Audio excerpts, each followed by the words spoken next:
सबसे पहले यह स्पष्ट कर देते हैं कि वो कौन से हालात हैं और वो कौन सी स्थितियां हैं जो स्ट्रेंथ, वीकनेस, अपॉर्चुनिटी और थ्रेट के हिसाब से हमको आंक लेना चाहिए जब हम भारत और चीन के बीच बढ़ते हुए तनाव को देख रहे हैं।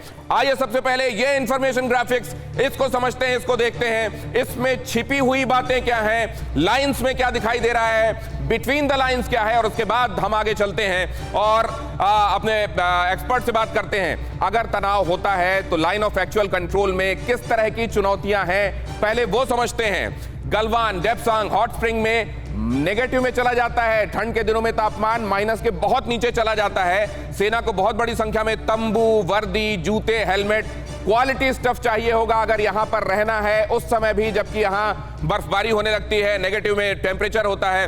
रसद सामग्री उन तक पहुंचाना यह बहुत बड़ी चुनौती होगी। तो लद्दाख के इलाके में अगर यह तनाव बना रहता है तो जैसे जैसे हम आगे बढ़ रहे हैं, आगे अगस्त, सितंबर, अक्टूबर की तरफ जा रहे हैं, तो ये सर्दियां इस तरह की तैयारियों के लिए इशारा कर रही है। 5 राफेल आकाश मिसाइल MiG-29K, क्या ये, जिनको हम अपनी ताकत के तौर पर मानते हैं, दोहराते हैं, क्या उतना काफी है? चीन के पास 5वीं पीढ़ी का लड़ाकू विमान है J-20, 5th generation stealth fighter. यह बात अलग है कि वो यहां लद्दाख के इलाके में कितना कारगर है या नहीं, लेकिन उसके पास सामरिक ताकत में ये एक बड़ा अस्त्र है। मिलिट्री हार्डवेयर के मामले में चीन कमजोर नहीं है, मिलिट्री हार्डवेयर के मामले में वो कहीं आगे है।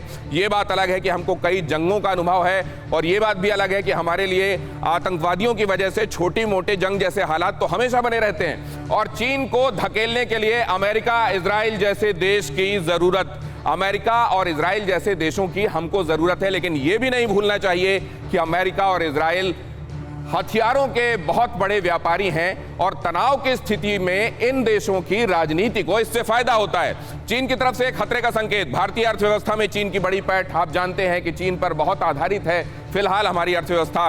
नेपाल, पाकिस्तान, श्रीलंका में चीन पूरी तरह से हमारे पड़ोसियों को बरगलाकर अपनी तरफ करने में जुटा हुआ है।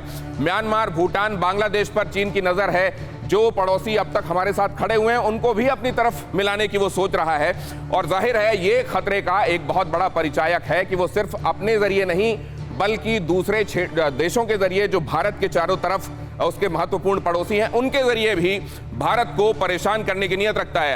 अगली स्लाइड दिखाइए प्लीज। इसके अलावा अगर अमेरिका में बिडेन राष्ट्रपति बन गए तो क्या होगा? डेमोक्रेट अगर वापस आ जाते हैं वहां की कुर्सी में तो क्या होगा? अभी ट्रंप जिस तरह का सपोर्ट दिखा रहे हैं हिंदुस्तान के साथ, जिस तरीके से खड़े हुए नजर आ रहे हैं, क्या जो बिडेन अगर बन जाते हैं राष्ट्रपति, क्या वो भी खड़े रहेंगे, या कोई दूसरा डेमोक्रेट यहां पर भारत के साथ उसी तरीके के सपोर्ट में होगा क्या?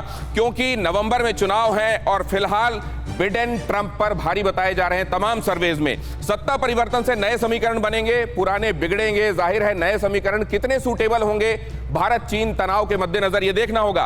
पूरी दुनिया की निगाहें आने वाले समय पर हैं। पूरी दुनिया इस बारे में, इसको बहुत दिलचस्पी के साथ देख रही है कि अमेरिका में क्या चेंज ऑफ गार्ड होता है, और इधर भारत और चीन के बीच में जो तनाव होता है उसके चलते हालात किस तरीके के बनते हैं।